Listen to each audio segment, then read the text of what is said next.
আয়োজন করা হতে পারে বলে জানান তিনি।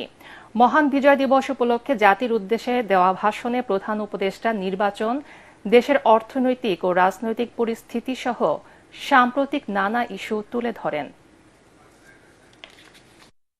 প্রধান নির্বাচন কমিশনার সহ নির্বাচন কমিশন গঠন করা হয়ে গেছে। কমিশন দায়িত্ব গ্রহণ করেছে। এখন থেকে তাদের হাতে দায়িত্ব ন্যস্ত হলো ভবিষ্যৎ সরকার গঠন করার প্রক্রিয়া শুরু করার। তবে রাজনৈতিক ঐকমত্যের কারণে আমাদেরকে যদি অল্প কিছু সংস্কার করে ভোটার তালিকা নির্ভুলভাবে তৈরি করার ভিত্তিতে নির্বাচন সম্পন্ন করতে হয়, তাহলে 2025 সালের শেষের দিকে নির্বাচন অনুষ্ঠান হয়তো সম্ভব হবে। আর যদি এর সঙ্গে নির্বাচন প্রক্রিয়া এবং নির্বাচন সংস্কার কমিশনের সুপারিশের পরিপ্রেক্ষিতে এবং জাতীয় ঐকমত্যের ভিত্তিতে প্রত্যাশিত মাত্রার সংস্কার যোগ করি, তাহলে অন্তত আরও 6 মাস অতিরিক্ত সময় লাগতে পারে। মোটা দাগে বলা যায় 2025 সালের শেষ দিক থেকে 2026 সালের প্রথমার্ধের মধ্যে নির্বাচনের সময় নির্ধারণ করা যায়। প্রিয় দেশবাসী, যে কোনো সংস্কারের কাজে হাত দিতে গেলে রাজনৈতিক ঐকমত্যের প্রয়োজন। এই ঐকমত্যে পৌঁছানোর প্রক্রিয়া কি হবে? অন্তর্বর্তীকালীন সরকার এভাবে অগ্রসর হবার প্রস্তুতি নিচ্ছে। মহান বিজয় গৌরবের 53 বছর পেরিয়ে 54 বছরে পদার্পণ করল বাংলাদেশ। জুলাই আগস্ট ছাত্র জনতার বিপ্লবের মধ্য দিয়ে তৈরি নতুন বাংলাদেশে এবছর ভিন্ন এক প্রেক্ষাপটে বিজয় দিবস উদযাপন করছে জাতি। দিনটি উপলক্ষে সকালে সাভারে জাতীয় স্মৃতিসৌধে শ্রদ্ধা নিবেদন করেন রাষ্ট্রপতি মোহাম্মদ শাহাবুদ্দিন, প্রধান উপদেষ্টা ডক্টর মোহাম্মদ ইউনূস ও সফররত পূর্ব তিমুরের প্রেসিডেন্ট হোসে রামোস হোর্তা। মুক্তিযুদ্ধের বীর শহীদদের শ্রদ্ধা জানিয়েছেন অন্তর্বর্তী সরকারের উপদেষ্টারাও। এ সময় তারা বলেন, ৭১-এ বিজয় অর্জিত হলেও স্বাধীনতা ছিল অরক্ষিত। ২৪-এর গণ অভ্যুত্থানের মধ্য দিয়ে স্বাধীনতার পূর্ণতা পেয়েছে। আরও জানাচ্ছেন ইয়াসিন রানা। ঘন কুয়াশা ভেদ করে বিজয়ের নতুন সূর্য উদয়ের সাথে সাথে সাভারের জাতীয় স্মৃতিসৌধে গিয়ে পৌঁছান রাষ্ট্রপতি মোহাম্মদ শাহাবুদ্দিন ও প্রধান উপদেষ্টা ডক্টর মোহাম্মদ ইউনূস। সকাল 6:45টায় মুক্তিযুদ্ধে বীর শহীদদের প্রতি শ্রদ্ধা নিবেদন করেন রাষ্ট্রপতি মোহাম্মদ শাহাবুদ্দিন। এরপর সফররত পূর্ব তিমুরের প্রেসিডেন্ট হোসে রামোস হোর্তাকে সাথে নিয়ে ফুলের শ্রদ্ধা জানান প্রধান উপদেষ্টা ডক্টর মোহাম্মদ ইউনূস। জাতির শ্রেষ্ঠ সন্তানদের প্রতি শ্রদ্ধা জানিয়ে কিছুক্ষণ নীরবে দাঁড়িয়ে থাকেন তারা। এ সময় বিউগলে বাজানো হয় করুণ সুর।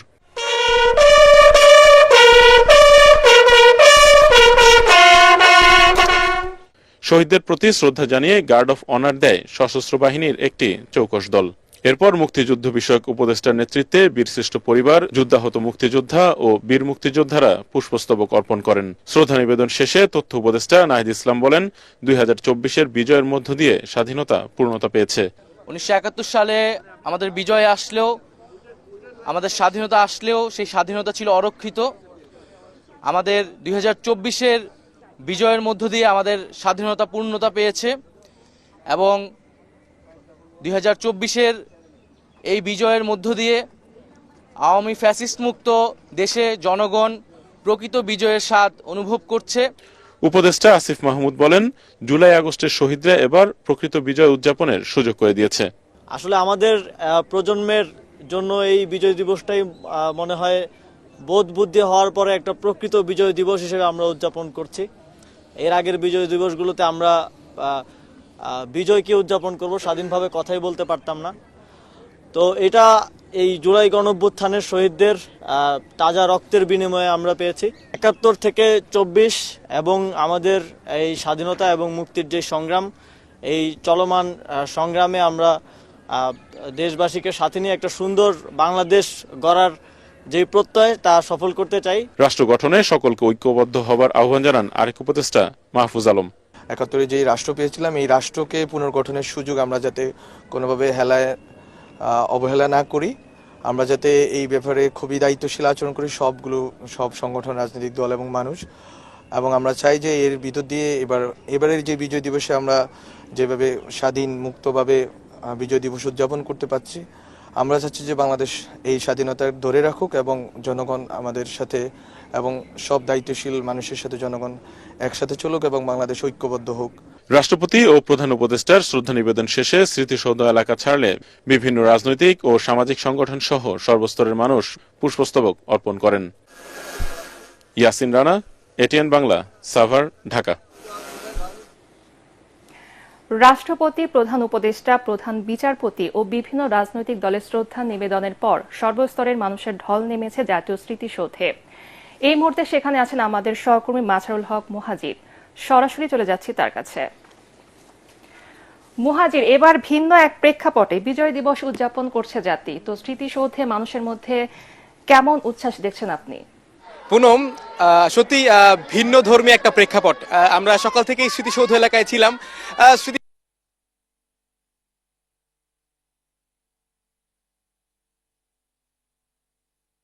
তারা এই বাংলাদেশটাকে কতটা ভালোবাসে, যেমনটা আসলে বলছিলাম, এবারের যে বিজয় দিবস, 24-এর যে বিজয় দিবস, স্বাধীনতার 53 বছর পার হয়ে গেলেও আমাদের যে চড়াই উতরাই গিয়েছে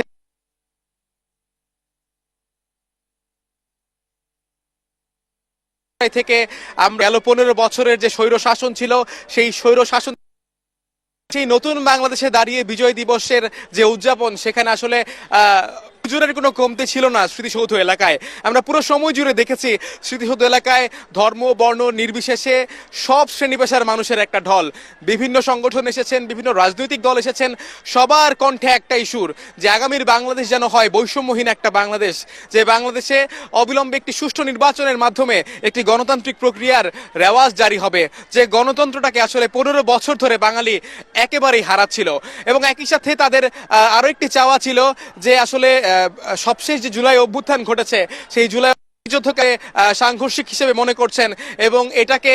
আপনাকে ধন্যবাদ। কিশোরগঞ্জের ভৈরবে পিকআপ ভ্যান ও সিএনজি অটোরিকশার সংঘর্ষে 5 জন নিহত হয়েছে। সকালে ঢাকা সিলেট মহাসড়কের জগন্নাথপুরে দুর্ঘটনা ঘটে। তাৎক্ষণিকভাবে নিহতদের নাম পরিচয় জানা যায়নি। দুর্ঘটনার খবর পেয়ে ভৈরব থানা পুলিশ, ফায়ার সার্ভিস, হাইওয়ে থানা পুলিশ উদ্ধার কাজ চালায়। পুলিশ ও প্রত্যক্ষদর্শীরা জানান, সিএনজি অটোরিকশাটি যাত্রী নিয়ে সেতুর উপর দাঁড়িয়ে ছিল। এ সময় পেছন থেকে একটি পিকআপ ভ্যান ধাক্কা দিলে অটোরিকশাটির সামনে থাকা একটি ট্রাকের ভেতরে ঢুকে দুমড়ে মুচড়ে যায়। এতে সেখানে নিহত হয় 5 যাত্রী। খেলার খবর। বিজয়ের দিনে আরেক বিজয় অর্জন করল বাংলাদেশ। শ্বাসরুদ্ধকর ম্যাচে কিংসটাউনে প্রথম টি-20তে ওয়েস্ট ইন্ডিজকে 7 রানে হারালো টাইগাররা। এতে 3 ম্যাচ সিরিজে এগিয়ে গেল বাংলাদেশ। সকালে আগে ব্যাট করে 6 উইকেটে 147 রান তোলে টাইগাররা। জবাবে 1 বল বাকি থাকতে ওয়েস্ট ইন্ডিজ অল আউট হয় 140 রানে।